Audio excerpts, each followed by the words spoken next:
ក្រុមប្រឹក្សាខេត្តកំពង់ឆ្នាំងបើកកិច្ចប្រជុំសាមញ្ញលើកទី16អាណត្តិទី4កិច្ចប្រជុំក្រុមប្រឹក្សាខេត្តលើកទី16អាណត្តិទី4ត្រូវបានប្រារព្ធធ្វើឡើងកាលពីថ្ងៃទី2ខែតុលាឆ្នាំ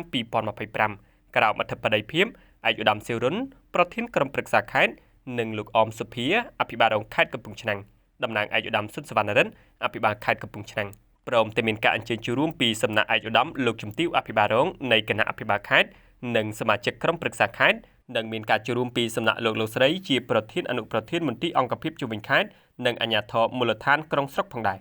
លោកអមសុភាអភិបាលរងខេត្តកំពង់ឆ្នាំងបានបញ្ជាក់ថាកិច្ចប្រជុំក្រុមប្រឹក្សាខេត្តគឺធ្វើឡើងដើម្បីអនុម័តទៅលើរបាយការណ៍សមិទ្ធផលនានាដែលជាសកម្មភាពរបស់រដ្ឋបាលខេត្តបានបំពេញនាខែកន្លងមកនិងធ្វើសេចក្តីព្រាងលើគម្រោងអភិវឌ្ឍន៍នានានិងសេចក្តីណែនាំស្តីពីដំណើរការកសាងកម្មវិធីវិនិយោគ3ឆ្នាំរំកិលរបស់ខេត្តដើម្បីសមភាពនិងកំណើនសេដ្ឋកិច្ចខេត្តកាន់តែមានភាពប្រសើរ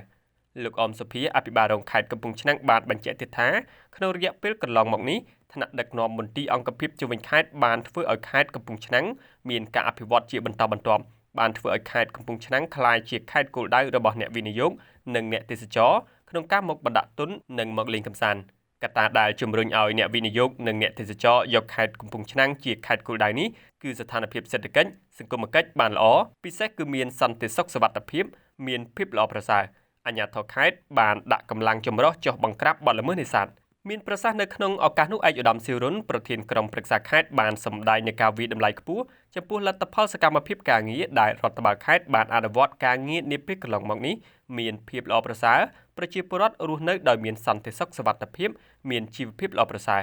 ឯកឧត្តមប្រធានក្រុមប្រឹក្សាខេត្តក៏បានជំរុញដល់មន្ទីរអង្គភាពជំនាញនិងអាជ្ញាធរមូលដ្ឋានទាំងអស់ត្រូវបន្តយកចិត្តទុកដាក់ក្នុងការបង្កើនការអភិវឌ្ឍខេត្តឲ្យកាន់តែប្រសើរឡើងថែមទៀតទាក់ទាញបាននៅភ្ញៀវជាតិនិងអន្តរជាតិមកលេងកម្សាន្តនិងការបណ្ដាក់ទុនវិនិយោគ